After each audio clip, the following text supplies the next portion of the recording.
Bienvenue à vous. Je suis Julien Stuperaccini, metteur en scène. J'ai l'honneur de vous présenter mes acteurs avec lesquels je suis en train de monter une représentation des Caprices de Marianne d'Alfred de Musset. Dans le rôle de Marianne, voici Jeanne Méral. Dans le rôle de Célio, l'amoureux et conduit, Ferdinand Dessouches. Et dans le rôle de Octave, Aristide Delahaye.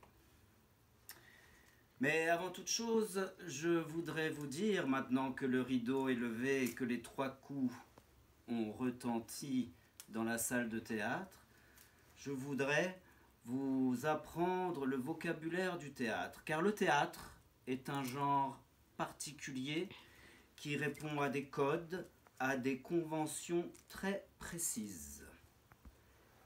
Voyons donc le vocabulaire du théâtre. Le vocabulaire du théâtre, eh bien, il faut savoir que le théâtre, c'est 2 choses. C'est un texte qui est écrit pour donner lieu à une représentation sur la scène théâtrale, devant des spectateurs. Ainsi, quand on lit les Caprices de Marianne, nous sommes lecteurs, mais le texte est destiné à être joué devant les spectateurs. Et c'est là que moi, Julien Stuperaccini, je rentre en scène pour diriger les acteurs, pour faire passer le texte à la mise en scène, à la représentation. Je dirige donc les acteurs que je vous ai présentés qui vont jouer les personnages des Caprices de Marianne. Pour cela, les didascalies qui sont écrites dans le texte, écrites en italique, car elles ne sont pas destinées à être dites sur scène.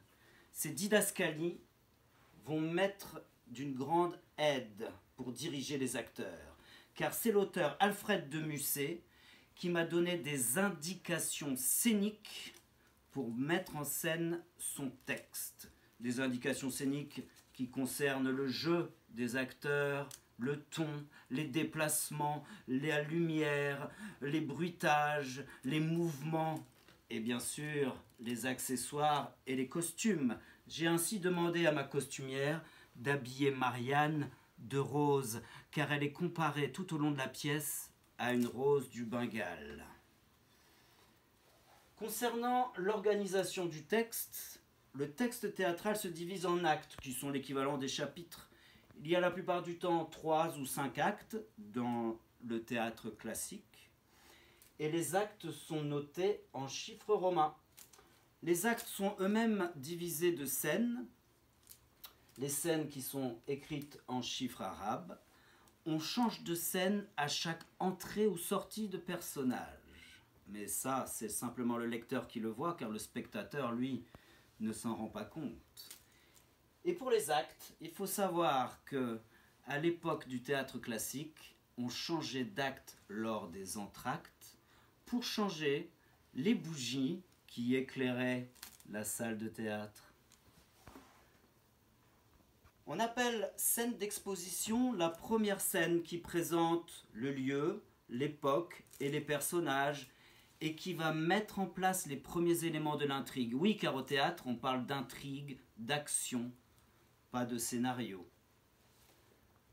On parle aussi de nœud. Le nœud de l'action, c'est le cœur de l'intrigue, là où il y a beaucoup de problèmes qui sont noués comme des fils. Et la fin, lorsque l'élément de résolution arrive, on appelle ça le dénouement. Voyons maintenant les principales formes que peut prendre le dialogue de théâtre, car le théâtre est un texte mis en dialogue où les personnages dont le nom est donné avant la prise de parole s'expriment et parlent ensemble. Il y a dans le dialogue des monologues. Le monologue, qui vient du grec mono, logos, un seul discours, c'est une convention théâtrale qui consiste à faire parler un personnage à voix haute tout seul sur scène. Évidemment, ça n'existe pas dans la vraie vie, mais au théâtre, ça permet au personnage de livrer au spectateur ses pensées, son état d'esprit. On parle aussi de stichomythie lorsque les répliques théâtrales sont très courtes. On parle de tirade lorsque la réplique d'un personnage est au contraire très longue. Et l'on parle d'aparté, encore une convention théâtrale, lorsqu'un personnage dit quelque chose très fort et qu'il va être entendu seulement du public, alors qu'il y a d'autres personnages présents sur scène et qui, eux, n'entendent pas ce qu'il a dit. C'est un truc, une convention théâtrale. Je vais maintenant diriger mes acteurs qui vont se livrer à une représentation du texte de Musset, Les Caprices de Marianne. Il y aura un monologue de Célio, une stichomythie entre Octave et Célio, une tirade de Célio et un aparté d'Octave. Donc je vais les diriger sous vos yeux. Célio vient d'être refusé par Marianne, dont il est éperdument amoureux. Il arrive seul sur la scène et se livre à un monologue. Malheur à celui qui, au milieu de la jeunesse, s'abandonne à un amour sans espoir. Malheur à celui qui se livre à une douce rêverie avant de savoir où sa chimère le mène et s'il peut être payé de retour. Oh mais, quel est ce bruit? On dirait une mascarade. Voilà Octave qui arrive, et ils vont se livrer, les deux amis, à une stichomythie. Octave revient du carnaval. Comment se porte, mon bon monsieur, cette gracieuse mélancolie? Octave. Célio. Octave, ô fou que tu as un pied de rouge sur les joues. D'où te vient cet accoutrement? N'as-tu pas honte en plein jour? Octave. Ô Célio, fou que tu as un pied de blanc sur les joues. D'où te vient ce large habit noir? N'as-tu pas de honte en plein carnaval? Célio. Quelle vie que la tienne, où tu es gris, où tu es ivre, où je le suis moi-même. Où tu es amoureux, où je le suis moi-même. Plus que jamais de la belle Marianne, plus que jamais de vin de Chypre. J'allais chez toi quand je t'ai rencontré. Moi aussi, j'allais chez moi. Que tu es heureux d'être fou. Que tu es fou de ne pas être heureux. Dis-moi un peu, toi, qu'est-ce qui te manque? Et voici la tirade de Célio. Il me manque le repos, la douce insouciance qui fait de la vie un miroir où tous les objets se peignent un instant et sur lequel tout glisse. Une dette pour moi est un remords. L'amour dont vous autres vous faites un passe-temps trouble ma vie entière. Oh mon ami, tu ignoreras toujours ce que c'est qu'aimer comme moi. Mon cabinet d'études est désert depuis un mois, j'erre autour de cette maison la nuit et le jour.